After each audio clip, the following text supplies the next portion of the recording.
to the Cougar Tailgate, where BYU fandom lives. Here's your hosts, Jason Shepard and Lauren McLean. What is up, Cougar fans? It's starting to feel like fall, y'all. It's getting a little colder, the leaves are changing, but you know what is not changing, Shep?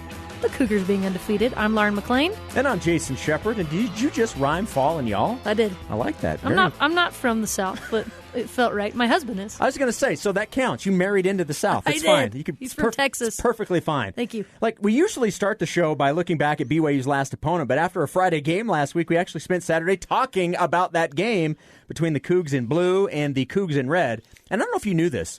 Like, we say Cougs and we spell C-O-U-G-S. They actually, when they say Cougs, Houston, I'm speaking of, C-O-O-G-S. Is it because so not only are they the red Cougs, they also spell Cougs weird. Cougs. I feel like that's how you got to say it. And the Cougars, wearing blue and white, came out on top after another Heisman-like performance by Zach Wilson.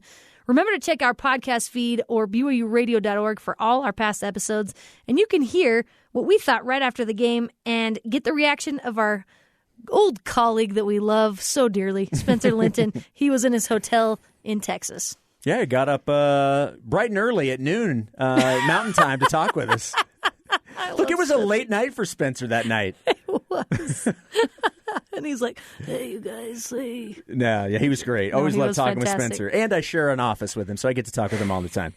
But BYU back in Provo today, and more, I don't say more importantly, but certainly an added boost to being back in Provo is the fact that fans will be back in the stands. Today we're going to talk with the president of the Rock, the Roar of Cougars student section, about getting ready to bring in a 63,000-strong sound from only 6,000 people. 6,000 people will be allowed into Lavelle Edwards Stadium tonight. We'll also get to know the opponent, as we always do. Brant Freeman will join us. He is the ESPN Plus television play-by-play man for the Bobcats and their broadcast. So we'll talk with him. We'll talk about the game, get an idea of a little bit of behind the scenes of Texas State, some of its history and its tradition. So we'll get to know the Texas State Bobcats today. And they have some surprising alum. We're also going to talk uniforms, Navy on Navy tonight, with the BYU football equipment manager, Billy Nixon, and he's the caretaker of @BYU Equipment on Twitter,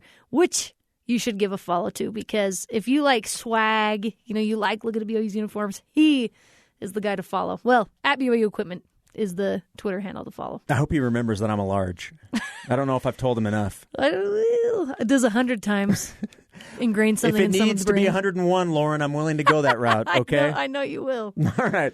Before we get to Brant Freeman on the line from Texas State, let's take a look at how the Bobcats have fared so far this season. And there actually is, because of BYU's I want to say updated schedule. I don't want to say upgraded, but updated schedule from the original one.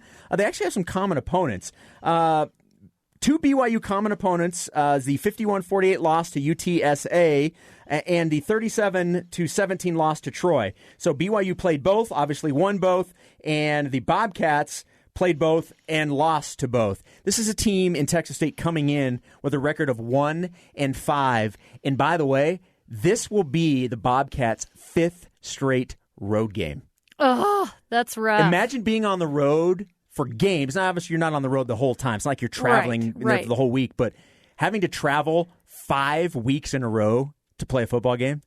And I know, but with the pandemic and there being no fans, it's probably less impactful than any other year. But yes, playing in your own stadium is more comfortable whether they're fans or not. So that's got to be something rough. They've already played another undefeated team as well, SMU, and they played them to start the season. It was actually a close game. Yeah, SMU, one of the other teams that, like BYU, is undefeated and ranked in the top 20. The interesting thing, and I think it probably explains a lot of their record at 1-5, they brought in over 50 new players into the program this year. And, I mean, over 20 new starters. This is a completely new team. Jake Spavital is their head coach. This is a guy that's been at other places. Ironically enough, he has actually been an assistant twice under Dana Holgerson, who is the University of Houston's head coach, who BYU obviously saw last week. So he's actually run some of Dana Holgerson's offenses at West Virginia, and then at Houston previously when Dana was there one time before. He's also been at Cal. So this is a guy that's actually he's been an offensive coordinator and quarterbacks coach at some of those other places. He's put quarterbacks into the National Football League. So this is a guy that knows offense. And honestly, with that many newcomers and new starters, the fact that they've hung with a lot of these teams and gotten really close is pretty impressive, and probably are going to have a great team in the years moving forward. But kind of an unfortunate start for them so far this season.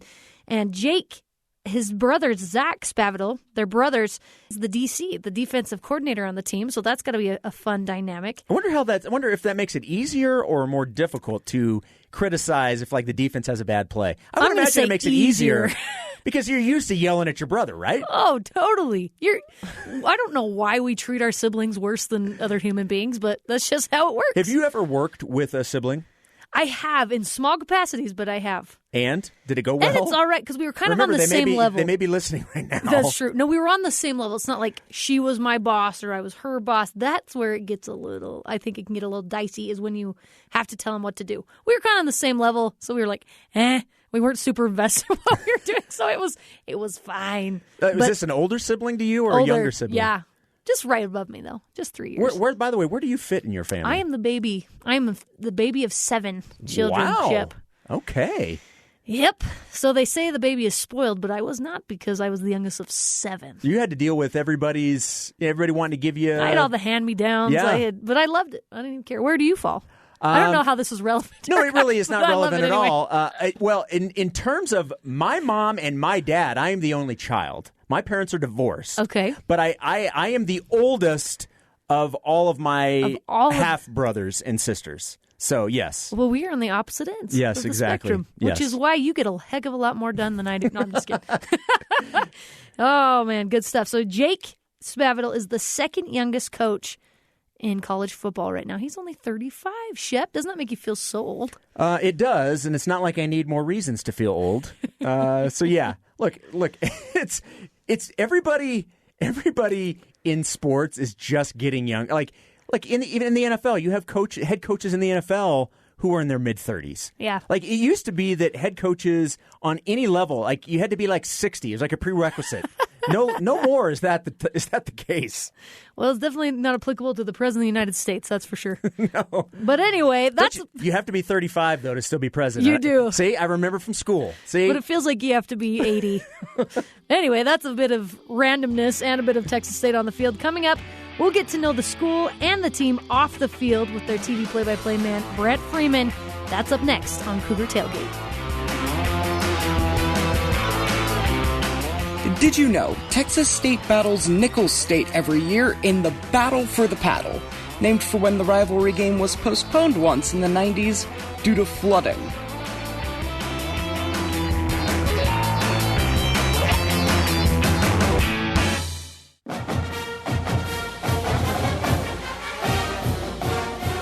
Welcome back into the Cougar Tailgate. I'm Lauren McLean. And I'm Jason Shepard. Here on Cougar Tailgate, we like to give you the inside information and some of the fun facts that maybe you can quiz your friends about. How about this? Texas State was without a fight song for their first half century of play until Go Bobcats was written. You can hear it right now, played by the Pride of Hill Country Marching Band. It's time to learn a little bit more about the Cougars' opponent tonight. We've got the TV play-by-play man, Brent Freeman, joining us via Zoom. Brant, welcome to Cougar Tailgate. How are you? Doing well. Jason, Lauren, thanks for having me on. Looking forward to the game tonight. Yeah, thanks for being here. So this is the third straight team that BYU has faced from the Lone Star State. First, it was Texas San Antonio. Then last week, BYU played Houston. Texas State is in San Marcos, and correct me if I'm wrong, that's in between Austin and San Antonio, correct? You are correct. Kind of right smack dab in the middle between the two. It is about 30 minutes south of Austin and about 40 minutes north of San Antonio. So right there in between, the sweet spot. Great college town. Student enrollment here is about 40,000. Again, if you ever want to venture out of San Marcos, you have places like Austin and San Antonio available to you. So, yeah, we are centrally located and really happy where we're at. I'm curious what the fans are like, because you're obviously close to Austin and the Longhorns, and then San Antonio with the Spurs. Where does the fan base fit in that area? That's a great question, because you're right. In Austin, you're competing with the University of Texas and the great fan base they have there. And San Antonio, you mentioned UTSA. Their football program is still relatively new. They've only been playing football since 2011. So they don't have a huge following, but it's been almost a decade now. So they definitely have established a following. The Spurs obviously are huge there. It's also a big Dallas Cowboys town. And so sometimes, a school athletic program like Texas State can get lost a bit. But I mentioned the huge student body that we have, and over the years, I think it's been 30,000 plus for the past 15 years or so now. So once they graduate, these graduates from Texas State will go on and work in Houston or Dallas or San Antonio or Austin or outside of Texas. And so our fan base can be kind of spread from time to time. When the team is playing well, the environment there is great. Certainly the pandemic has affected what we normally would have for the home games here at Texas State. It's also been a while. Last time the team played at home was on September the 12th of this season. But the stadium, Bobcat Stadium, seats about 30,000. And there have been a couple of times that the house has been packed, and it's quite the environment. So the fans that we have here are diehards and dedicated. But you're right. We do compete from time to time in terms of attention or media coverage because of who we're competing with. You mentioned UTSA is close by, and we always ask about rivals. And when we were speaking to them, Texas State came up as one of their biggest rivals. So is that feeling mutual? Absolutely it is. And the funny thing is, I mentioned again that UTSA hasn't been playing football for all that long, only since 2011, while we've been playing for more than 100 years. But it was a rivalry deep-rooted in men's basketball. They used to be in a conference with one another in the Southland Conference and played each other in a number of memorable basketball games, including in the conference postseason tournament.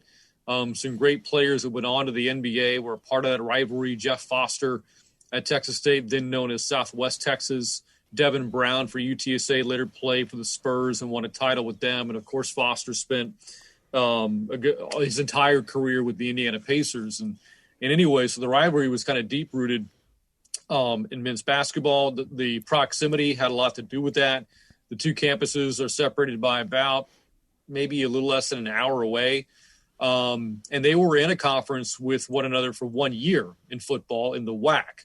In fact, UTSA and Texas State were members of the WAC in the final year of its football existence. And even since they've since gone their separate ways, UTSA to Conference USA, Texas State to the Sun Belt, they have made an effort to continue scheduling one another in non-conference play. And it's one of those red letter games, one on the calendar you circle every year that they play each other. I hate admitting it, but UTSA has had the upper hand. They've won all 4 meetings, although 3 of them have come down to the wire to include the game this year. So looking forward to many more years of football between these two to come. But, yeah, the fan base is certainly good up for that game. We know something about hating to admit losing to your rival, so no need to feel bad about that. Yeah, we don't need to get into certainly don't need to get into losing to the rival here. Brant, I'm curious. One of the things, it's fascinating when we talk with opposing broadcasters or anybody related to the opposing university is famous alumni. Now, as a St. Louis Cardinals fan, I would love for the answer to be Paul Goldschmidt. I'm going to assume that's probably not the answer to this. But who is the most famous Texas State alumnus? Is it former President Lyndon Johnson or George Strait? It's me. I'm kidding. Wow. Yes. I mean, LBJ certainly is in that conversation. He's the only president that attended a Texas university, and it was Texas State. George Strait, obviously, extremely popular amongst country music fans. When it comes to sports, Paul Goldschmidt is probably the most notable name. He's been an all-star time and time again, and has had a great major league career. I mentioned Jeff Foster when it comes to the NBA. We've had Super Bowl winners before as well that have played football at Southwest Texas. Maybe not famous, but we did have a quarterback here, a part of the Brady Six. I'm sure you guys all watched that ESPN 30 for 30 a couple of years ago, documenting the 6 quarterbacks taken before Tom Brady. Texas State's own Spurgeon Wynn was one of them. He was the last quarterback taken before Brady. But I would say, getting back to your original question, those two are at the top of the list. I want to add another, though, the Heartbreak Kid. Shawn Michaels, Michael Higginbottom, as he was known here, also went to Southwest Texas. Well done. Very, very nice. I'm going to go with George Strait. Being a country fan, that's the one that really stood out to me. So I love that. Hey, so what are some of the unique traditions the fans or that the team do on game day at Texas State? Well, the team touches what they call the Bill Brown Victory Ball. Bill Brown was a great coach here back in the day, and it's a ball that leads the players out of the tunnel and out onto the field. That's a big tradition that they have. When life is normal, the tailgate scene here is incredible. Both the student body and the alumni do a really good job of turning out for some great tailgating just outside of the stadium. There are a lot of great local spots people go to before and after the games. One big tradition that's not necessarily rooted in football, but is so with the university, is that once you walk the stage, students will then jump into the San Marcos River at Sewell Park, located just outside the basketball arena. That's a big tradition here. And this is a very proud alumni base, and they have a lot of passion for Texas State and for football. And a lot of those diehards have been around for a long time. And we're here when the program won back-to-back Division II national championships. You talk about tradition, and one of the great names associated with this university is that of Jim Wacker, who was the head coach for both of those national championships. The effects of which are still being felt today. If not for those, the school never would have moved up to the then known as 1AA level, now FCS. And then about 25 years after that, David Bailiff was the head coach and led the team to a big run in the FCS playoffs. And without that, they don't play or move up to the FBS. And so a lot of that is rooted back in the traditions that Jim Wacker set in place now 40 years ago. We're talking with Texas State broadcaster Brant Freeman here on Cougar Tailgate. And Brant, this show specifically is not necessarily designed for a lot of X's and O's and breaking down the game. But, I want to ask you about the game tonight. Obviously, this is going to be a tall task for the Bobcats. They come in at 1-5. Offense averaging about 28, defense giving up about 31. And they're facing a team that's 5-0 and 12th in the country. What do you make of this matchup tonight? Well, Zach Wilson's a problem, certainly for Texas State, for anybody. He's been incredible. The pandemic has adversely affected so many people, on a global scale. If you're ever trying to find some silver linings of it, if you look at it at this level in terms of just talking football, programs like Texas State have been able to get more national attention, with games being on national television. Jeremiah Haydell, a receiver for Texas State, has made SportsCenter's top 10 a couple of times now. And I also think, too, that BYU has benefited with that. Now, BYU certainly has much more name recognition and more national prominence than Texas State has had. But I think that, with the SEC not playing until the fourth week or so of the season, the Big 12 and the ACC not starting right away, and, of course, just now getting Big 10 football and Pac-12 football on the horizon, has given a school like BYU a chance to really take that national spotlight and run with it. And so their play has really impressed a lot of national pundits, and Zach Wilson, maybe in a normal year, still wouldn't be up for Heisman conversation, but he's very much deserving of it, the way that he's played. So he's going to be a problem for Texas State's defense. You look at the Bobcats, and you might be able to divide their season by the bye week. Before it, they were playing extremely well. They played Shane Buechele, another quarterback having a great year out of SMU, played him very tough. picked them off a couple of times, played SMU to a 7-point game, just couldn't quite get over the hump and find a way to close it out.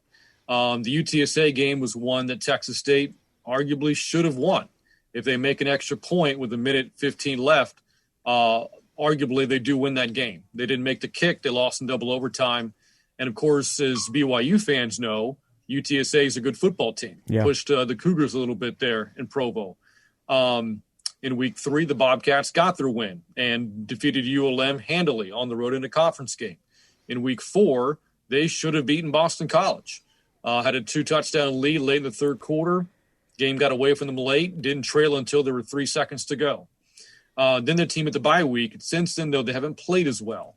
Both games have come in conference, a loss at Troy and then South Alabama.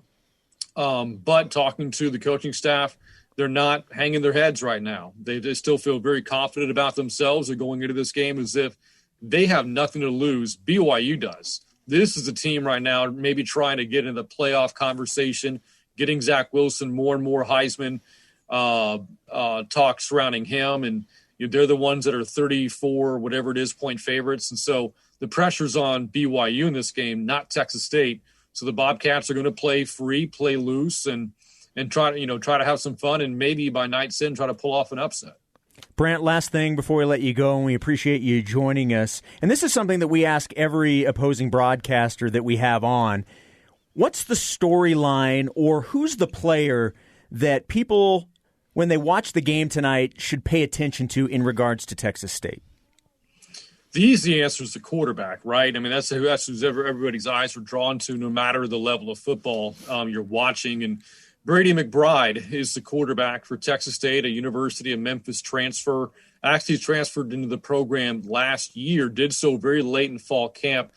They tried to get him eligible, didn't work out, so he had to sit out 2019, won the starting job going into 2020, and he's shown some flashes of why the coaching staff has been so high on him since he arrived last August of 2019. Kind of a gunslinger mentality. Will take some risks, but they seem to pay off more than they do hurt him. So he's certainly somebody to watch. This team does not have a bell cow running back, although not many teams these days do. You'll see a combination of Brock Sturgis, an Arizona State transfer, Jamil Jeter, an Oklahoma State transfer, and Calvin Hill, a Texas high school kid, all get turns at running back.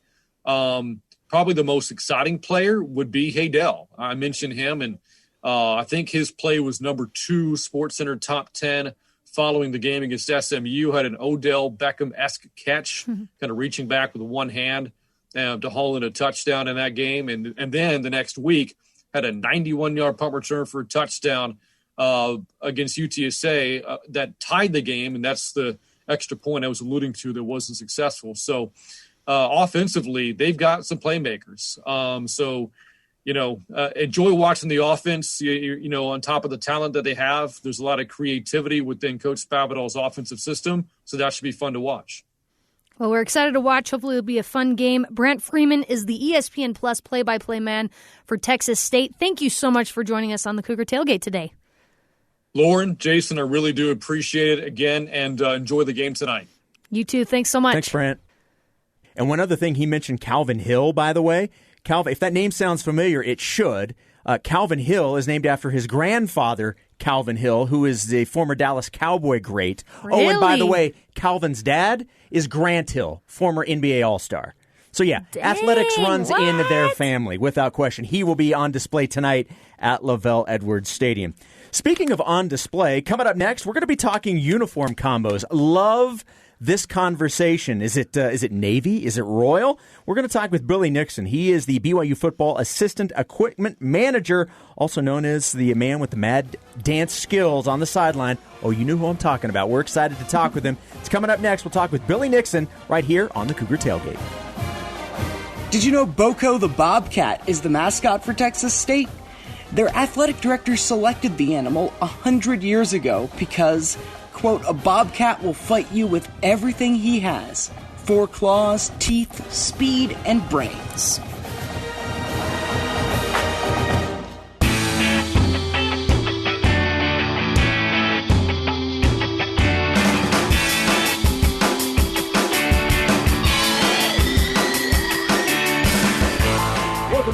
Tailgate. My name is Jason Shepard. And I'm Lauren McLean. Earlier this week, the BYU Equipment page tweeted, and at BYU Equipment, by the way, a picture of the Navy on Navy get-ups the Cougs will be sporting on the field later today, reinvigorating the debate between Cougar fans about which is superior, Navy or Royal.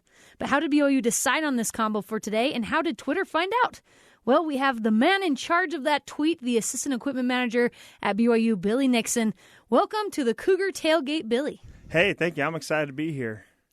Here's my question. How often are you asked for gear? Being in charge of equipment and gear, I have to imagine that a day doesn't go by without people asking you for something. It's seriously every day of my life. I mean, I can't go to church without somebody saying like, hey, Billy, I know it would look really great with this dress I'm wearing, a BYU jacket, and you know what I love about the community? I love Cougar fans. I love living in Utah County because everyone has an opinion about BYU football. And they also have an opinion how we should look, right? So I have a million stylists critiquing our football uniforms and get up every single week, and I love it. Keep the suggestions rolling. Do you love it? I really do. I enjoy Cougar fans being a part of it. Right, and I love our players being a part of it, and I think that's what makes it so exciting. How often do you get asked by Jason Shepard specifically about equipment, though? Well, I do know he's a size large. Okay, right? yeah. Because I may not have tweeted that out. Of course you know that. I don't think there's one piece of item that I've tweeted about yet that he hasn't, reminded me that he's a size large and where his office is located. Hey, by the way, Billy, my home address, my social security number. Yeah, exactly. Wow. That's how much he loves. That's how much you love equipment and free swag. Billy, we have so much to talk to you about. So I want to know, each week you've been obviously tweeting out what the uniform combination is going to be. Yes. So obviously that starts somewhere. Who decides each week what uniform and what combination of colors is going to be worn? Well, that's a great question. This actually started from... It's built on Kalani's vision, right? Kalani's been very, very vocal that he wants to have a player-led team, right? That's staff-supported, right? And I bought into that, and I think that it's a cool vision. And that doesn't necessarily mean that the players, rule the roost, right? It actually has been neat to watch these players develop leadership and make, very critical decisions. And so this year, when there was a huge curveball in our scheduling, I'm like, hey, what about if we start something new? Let's let the players decide. So we brought all the leaders up, right? And in fact, more than just the leaders showed up. I mean, it was almost, we couldn't keep any seniors out of the second floor of Legends. And we just said, all right, we have a blank schedule, right? All of the marketing artwork's kind of, foiled for the year because our schedule changed. What do you all want to wear? And it was neat to watch the players collaborate, and players that you wouldn't even know that uniforms was a big deal, that they would throw out. We should wear this. It's funny. I'll never forget one of the first uniform combos thrown out. Zach Wilson's like, hey, so do you guys remember, Billy, when's the last time we wore Royal on Royal? I'm like, Zach, I know for a fact you didn't forget the last time we wore Royal on Royal, because I think that was one of the most phenomenal quarterback games, in bowl history of BYU. So it's been neat because each player contributed to the combos. So every uniform you're seeing this year, there was a player or multiple players that were strong advocates for the combination. Who was one of the most surprising guys that had an opinion about what they wanted to wear? I'm so glad you bring that up because the Navy on Navy was Matt Bushman's idea, right? And the last time we wore it was in 2010 against New Mexico. It's been a long time. Yeah, and what I love is, the Salt Lake Trib, I think they even said after we beat New Mexico, they said that we beat New Mexico in dominating fashion. Right, and that was the last time we wore, Navy on Navy. Bushman's like, hey, I'm a senior. We've never done it. I would love to, can we? And, of course, Tom Hommel was supportive and Kalani was supportive, and it's going to be neat. I think the boys are excited. So when fans get a little down, like, oh, Navy on Navy, we've never done that. Correction, we have. And also the boys are so excited. So it's fun to watch them get really behind these equipment decisions. Well, and I think what's interesting, and we've seen this change over the last, I would say, 10 years, but in recent memory, it's ramping up even more. You mentioned how the players have an opinion, and they're really invested in this. It used to be like, okay, well, I'm going to go play, and I don't care what the uniform is. Those days are gone. Everybody has an opinion. Sometimes people make decisions on where they want to go based off of uniform and uniform combinations. I mean, Oregon is a prime example of that. That's one of the things they're known for, or all of their uniforms. This has turned into an actual, like, a recruiting tool, hasn't it? Oh, absolutely. I mean, the recruits love it. I know that there's an article in Sports Illustrated this week by Casey Lindquist. He brought up how in a poll he did, the recruits, they love variety, right? That's what it's about. It's about the players love being involved in the decision-making process, and they love variety. The fact is the players don't want to let Navy go. When I met with the players, it was a little bit of a joke at first. Zach's like, hey, this perfect time, let's throw out the Navy. And I said, well, no, let's really talk about game by game, and I'll let you guys decide. And Dave Almadova was there with us, and we were shocked with how the boys, after we got the laughs off, they're like, no, variety is awesome. It'll be cool to not wear the same uniform twice in a row, and so the boys the recruits they just want something new, and they want something exciting. And yes, the game of football has changed, but let's get on board. And so it's been a fun year. You hear that, fans? Calm down. The players chose the Navy.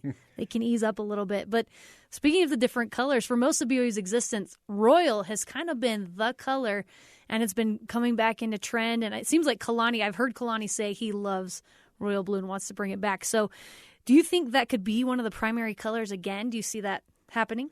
Yes, I see it happening, and I think we all love it. Royal looks awesome for marketing photos. I will say I will be sad if we ever got rid of Navy, because no one wants to get off a bus looking like Papa Smurf. So we need to think about fans' attire, because I know that I much rather wear Navy on a daily basis than wear Royal, right? But I will say that Royal looks great, and we all love Royal, and we want to keep Royal. But remember that before Royal, BYU was Navy. Right. And so if you go back and look at some of the early athletic photos, even back then we were going back we were going back and forth between Navy and Royal. That GIF look, when I found a picture of GIF, he was wearing both Navy and Royal in a football game. Right. So this is not new. BYU's always been blue, and Navy and Royal have always been a part of our identity.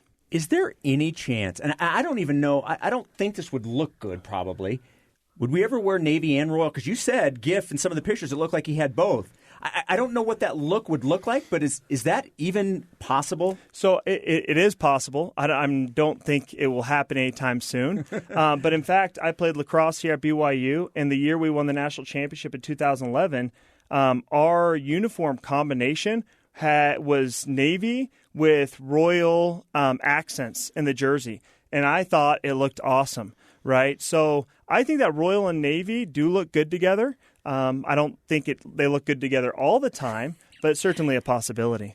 That would send fans into an uproar. A coma. I mean, they just really would. Elation. Oh. Yeah, exactly. When Kalani wears the Royal hat with the navy blue shirt, I'm like, is there even a game happening, or is this the only, because all that people are talking about is that combination. But anyway, we digress. So you talked about earlier that you do get a lot of suggestions from fans. When you're at church, everybody has some sort of opinion. Have there been any really good ideas from fans that you've gotten? You're like, whoa, we might use that. Oh, that's a really good question. I don't think no, I think we have a lot of these ideas, already in the works, or we've talked about them. I think sometimes fans think that their idea is new. I know that I'm sure every fan probably listening right now is like, okay, well, what happened to the black uniforms? And that is brought up a lot. Trust me, I know. I can't go to church without people asking, we were supposed to wear black suits to church. Why can't we wear black uniforms on Saturday? Saturday prepares for Sunday, and so. Reminds me of a song. Yeah, exactly. But, I actually do take notes. When fans have an idea, or when I see another program doing it, I have a notebook that I'm like, hey, I'm going to bring this up with the players. And some of the fans' comments on our Twitter, the Twitter's been awesome. And I'll take some of those comments. I'll actually meet with some of our players and say, hey, what do you think about this idea? And the players, they either love it and sometimes they hate it. I will say, those listening, if you have posted, it's probably good that I haven't told you if the players hate your ideas, right? So keep them coming. But I think the players are just excited to see fan and player engagement. And it's been a neat process. Talking with Billy Nixon here on Cougar Tailgate. We appreciate him stopping by.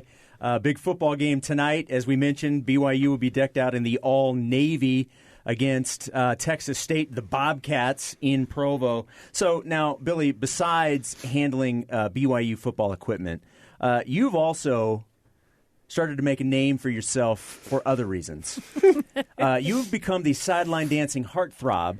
I am curious your thoughts on that aspect of your life. Yeah, you know what? My wife's allowed me back in the house now. So no, it's funny because my wife, she knows that I'm not very. She knows I'm not a good dancer. Now the whole world knows I'm not a good dancer. But Kalani, before the game, he's like, "Hey, I want staff, I want players. We're gonna have fun." And with having no fans in the stadium, right, we had to create our own energy for the first 4 or 5 games. Right, and I'm bought in. I mean, Kalani's my man, so if he tells me to dance, I'm going to dance. And in fact, I'll tell you right after the game, the players, I walked in the locker room, and man, that's the first I heard of it. I walk in the locker room, and they're like, "You'll never believe, man, you are now a meme." I didn't even know what a meme was, or a GIF. I'm like, I'm a GIF. That's new to me.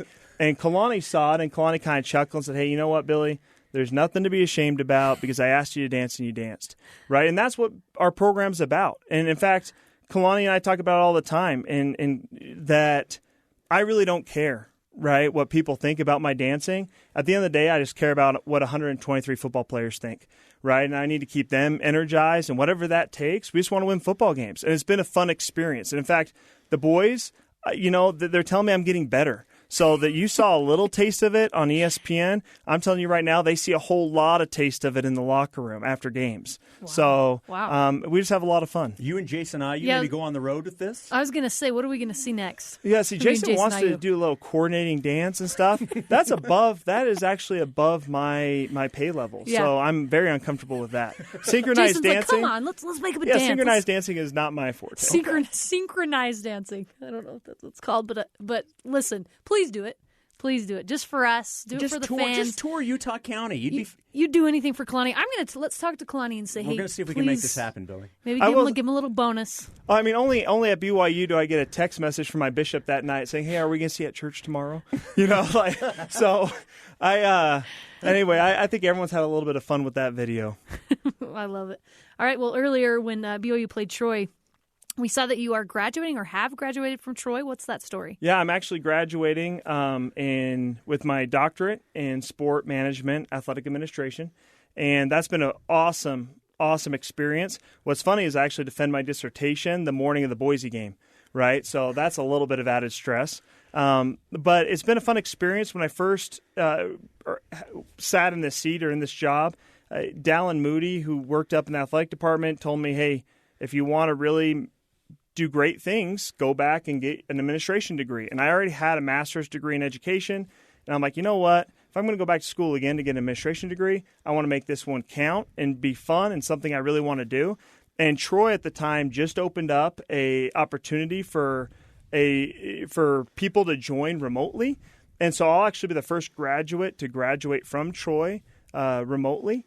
And so they've been awesome with me. So I've been able to Zoom into the classes, and it's been a great experience, and I feel like I'm maybe 2 shades smarter, right? So it's been awesome. Congratulations. That's so awesome. That's a really cool story. That's hard work. How did you get into this, by the way? I mean, what is your story? Where did you grow up? How did you get into this? I fell into it. I grew up in Washington, D.C. I came out to play lacrosse at BYU, and when I was done playing lacrosse, my passion has always been to coach football, right? And so I knocked on the door of Mick Hill. He's director of equipment ops. And I said, hey, I just want to intern. I want to get my foot in somehow because it's hard to crack the into the college football world. And so I ended up interning as a student with Mick and with Robert and I for 2 seasons and under Bronco, and it was awesome. And then I got my first head football coaching job at American Leadership Academy in Spanish Fork, and I did that for 3 seasons. And I got a call one day and said, hey, did you hear a job opened up with Kalani's team? They want to bring on another equipment manager. And so that was a little bit of a hard decision to step away from coaching, right? But at the end of the day, what I love about coaching is I love being a part of these young men's life, right? And in fact, I think I have the best role in the program because in college football, these coaches have a whole lot on their plate. And my goal is just to be the best friend of the football players. So I see them daily. I talk to them. I talked about, the relationships, how their classes are going, and so that same piece I loved about coaching high school football, I get. Yes, I don't get to call the plays, right? That doesn't mean Coach Grimes can't turn to me and let me call a couple. Have you called a play? No, I wish. I'd be ready, though. But and so I came back, and I love it. I love being a part of this place. All right, here's my question then, based off of that. You have Coach Grimes in the middle of a game. He looks at you, Billy, I need your best play right now. What is it? Oh, best play. Yeah, we have to score. Well, it depends. Now. What down it's not what's be down in Chiefs. distance, Yeah. Well, you know what? Okay, all right. We're going for it on 4th and goal from the 6. 4th and goal from the 6? Yes. Hand the ball off to Tyler behind our offensive line, and that's an easy one. Okay. Hey, okay. All right. Very nice. Wow. So if we see that situation, it's 4th and 6. The ball is handed off to Tyler. He takes it right in.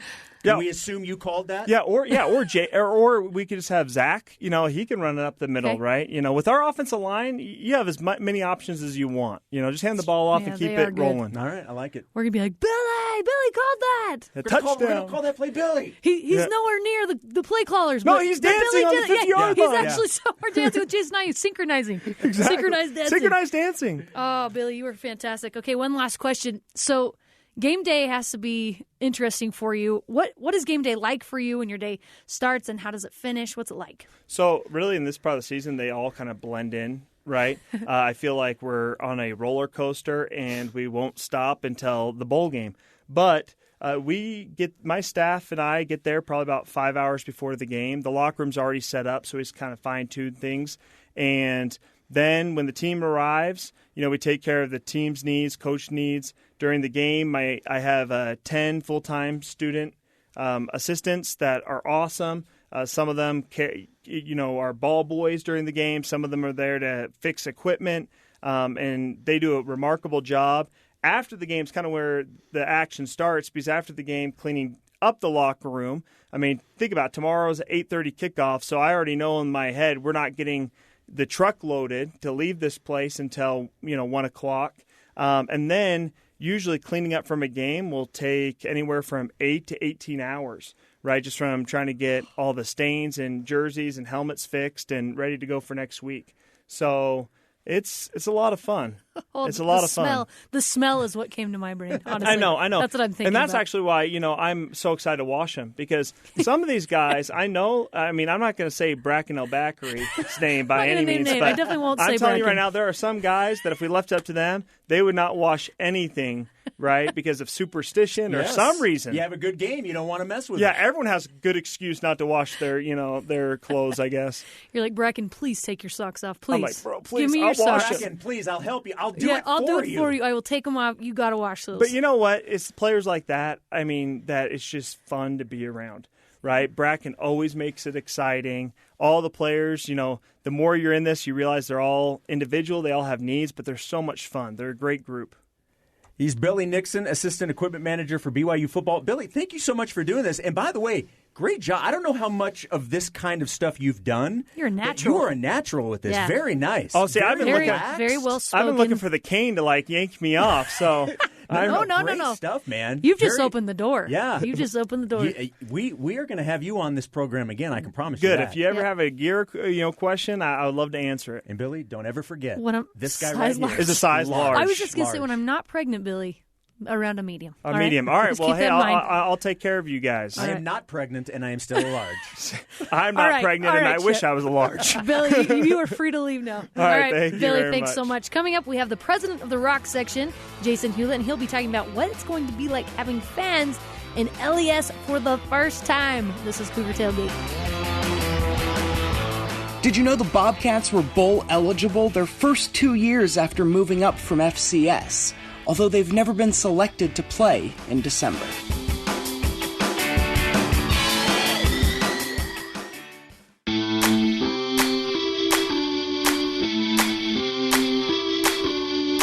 Welcome back to to Cougar Tailgate. I'm Lauren McLean. And I'm Jason Shepard. Hey, how about this? For the first time this season, fans will actually be able to fill the stands at LaVell Edwards Stadium.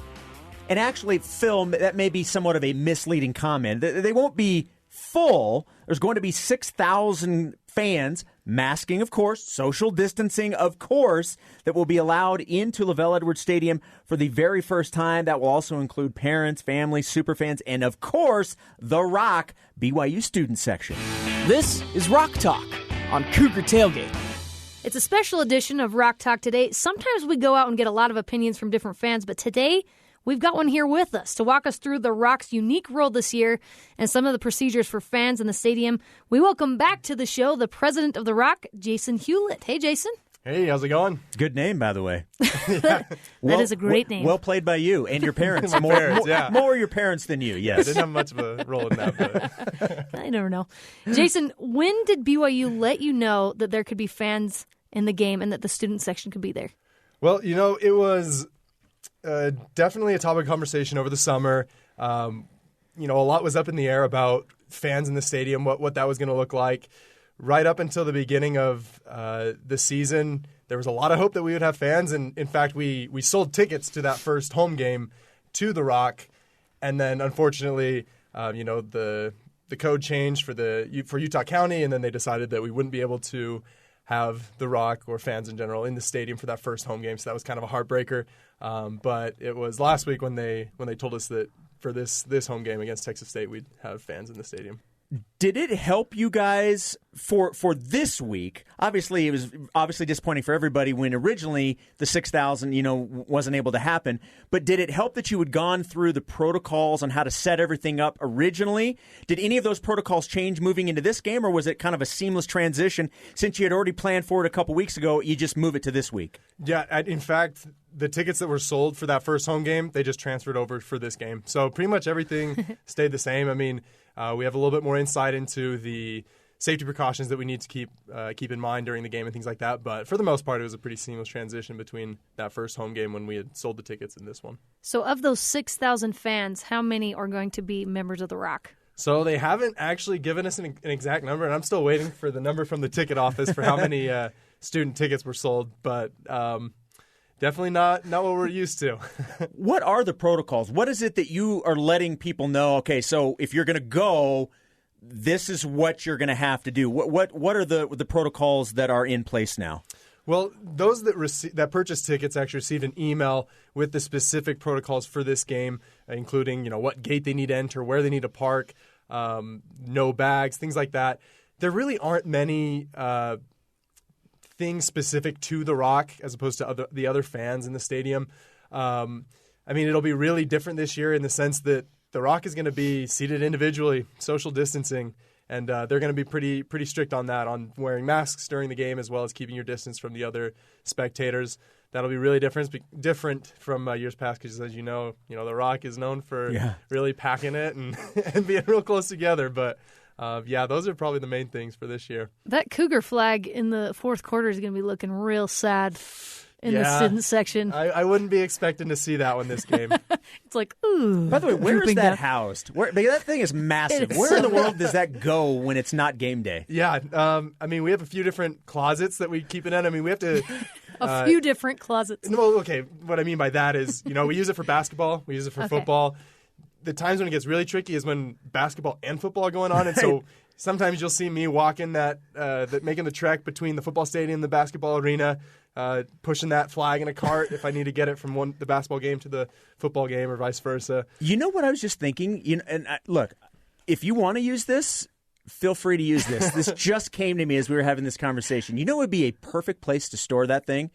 Is under the stage in the cultural hall. Those really, really long. Oh yeah, where they put where the chairs and everything go. It's super long. I bet it would fit perfect in there. Yeah, it's a huge flag, and we usually just throw it into this bin that we wheel around. It might fit in there. I don't know. Just saying, if you want to use it, that's an idea. Great idea. Just throw it out there. Good to know. That was a great idea. So, what are some of since you can't do stuff like that, what are some of the things you have planned to get the student section hyped and unified during the game? We're gonna try and do chants and cheers like we normally do. It'll be probably a bit quieter than what we're used to, but we hope to keep some of those aspects the same. We probably won't be doing the power where the Rock, put their arms around each other and sway back and forth. That probably won't happen. That would be frowned upon right now. Yes, absolutely would be. But some of the other chants and cheers we're hoping to keep for this game, as well as we got permission to have different signs during the game. The third down stop signs, third down roars, all those kind of signs. We got permission to have those out there as long as we keep them sanitized and everything.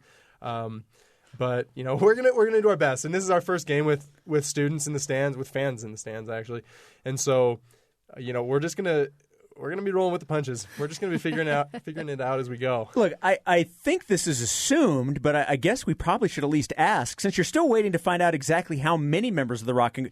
You're going to get to go, right? Yeah, will you be there? I will be there. As the president, I'm sure you can pull some strings to make sure whatever the number is, you're at least one of them. Yep, luckily I have a few things that I get to help with during the game that nice. got me a secured spot. There you go. All right, so regardless, at least we know he's in there. Jason's going to be there. How do students get on the list for any future games? So there's a system in place where Monday morning, 10 a.m., the week of a game, students get on to BYU tickets, and then they submit a request for tickets, and it's a first-come, first-serve kind of thing. And, the tickets are limited, unfortunately. I know some people that didn't get tickets to the game, and I encourage them to just be on right at 10 next week for the next game. From a social media standpoint, obviously I know that's big with The Rock. I see on Twitter, Instagram, obviously all of the social media platforms. If somebody isn't following any of those, where can they go to follow The Rock, websites, anything like that? Where can people go to get more information about The Rock? Yeah, so our social media is probably what we keep up to date the most. We post a lot on social media, just info as well as other content about sports. But our Instagram handle as well as our Twitter handle is just at BYU Rock, BYU ROC. So they can give us a follow on Instagram as well as Twitter, and that's where we'll post a lot of the information. We've been talking about BYU's uniforms. They're going to be navy on navy for the game. What are your opinions? What's your favorite uniform combo? I loved the Giff Nielsen throwbacks that they did for the BYU Houston game last week. With the gray face mask as well? Yeah, well, the face mask isn't as big of a deal to me. More so the royal and white combo. Mm-hmm. I think that the royal is definitely kind of our thing. I know I grew up in a family of Utah State Aggies. Every time I'm at a family reunion, they always bring up the Navy and how we stole their color. Yes. Please. Yeah, I'm tired of that. But we just improved on it. Is what we did. Exactly. But I definitely love the Royal. All right, Jason Hewlett is the president of the Rock Roar of Cougars student section. Thanks again for coming by the studio. Yeah, absolutely. Thanks for having me. Lauren, the next time that we have Jason on the show, we need to dive into more on him saying that he grew up in a family of Aggies. Yes. I want to know that story, how he is now the president of the student section at BYU, yet was raised in a family of Utah State fans. That is. We could do an entire segment on that. Oh, of course. And I'm sure he's a little disappointed that BYU is not playing Utah State this year, too. Maybe we could get Riley Nelson in and also talk about that as well. There's probably a handful There's a lot of players of that. And people that we could bring in on that. That was good. Look, it's going to be so much fun to have fans tonight. Granted, it's only 6,000, but you'd be surprised. Like, in some of the games that have been played with some fans, I can't tell the difference from the X number of fans and their real crowd noise and the stuff that was piped in before. Totally. It sounds the same to me in terms of the loudness and the atmosphere. I think it sounds great. I do too. Yeah, when you're watching on TV, you don't know the difference. I forget there's no fans in there when I'm watching on TV, honestly, because you're just focused in on the game. But for the players, the team itself, that's going to be really nice to have actual people there. Especially their families. You can point at your family. Yes. That's the important part. Even if they weren't able to get the fans in here, the fact that if it was just limited to family, that would be the most important thing for the players. Because they've even said that on social media a couple of times. They just want their families to be able to come and watch. So the fact that they get that and some Cougar fans in the building tonight. A couple fans here and there. It's going to be awesome. So after talking to Billy Shep, I'm actually really excited about the Navy on Navy. and to hear the story that was Matt Bushman's choice. I got chills when he said that. I'm like, okay, this game's for Matt. I can get behind the Navy. This game's for Matt. I'm going to drop that knowledge, by the way, on the pregame show tonight. By the way, Cougar pregame live, 6:15 Mountain Time, 8 p.m. Eastern, 5:15 p.m. Pacific. A not so shameless plug. Not so shameless plug at all. No, I love it. And Halloween's next week, so how cool would the All Blacks look on Halloween? Ooh, doesn't sound like it's going to happen, though. No, but it would be cool. Or at least Billy, if it is, Billy was not going to give up any details on that. Yeah, it's true. Speaking of Halloween, BYU's playing the Hilltoppers, Western Kentucky, on Halloween. They will be in town. Remember earlier in the pandemic when SiriusXM's college sports Twitter started a bracket to determine the best college sports mascot and then, by the way, forgot to invite the best two?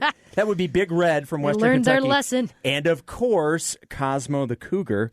Well, in a Cinderella run to match the 2 16 seeds, Cosmo and Big Red made it to the finals. BYU won, of course, because BYU is awesome and Cosmo is awesome. Now, before the matchup next week, this is something that you're going to be able to participate in. You're going to be able to participate in a virtual pep rally. Coming up on October 29th, ESPNU Radio, which, by the way, is channel 84, they're going to be hosting fans from each team on Zoom, and then the two mascots will join in on that as well. You can register at SiriusXM.com/pep rally. At SiriusXM, and it's SiriusXM.com/pep rally. Or you can tune in Thursday at 7 p.m. Eastern. And that does it for today's Cougar Tailgate. We are a production of BYU Radio. Catch the podcast on Apple, TuneIn, Stitcher, and remember to rate and review while you're there. Next week, it's the Halloween matchup with the Hilltoppers, but right now, it's Cougars versus Bobcats. This is Cougar Tailgate.